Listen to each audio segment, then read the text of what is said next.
Валера, ну что, давай тут диагностика подвески. Полуось.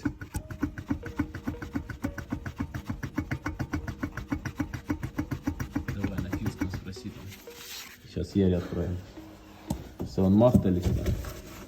Как полуось там? Вето Аксель. Вето аксель. Вето аксель. Ой.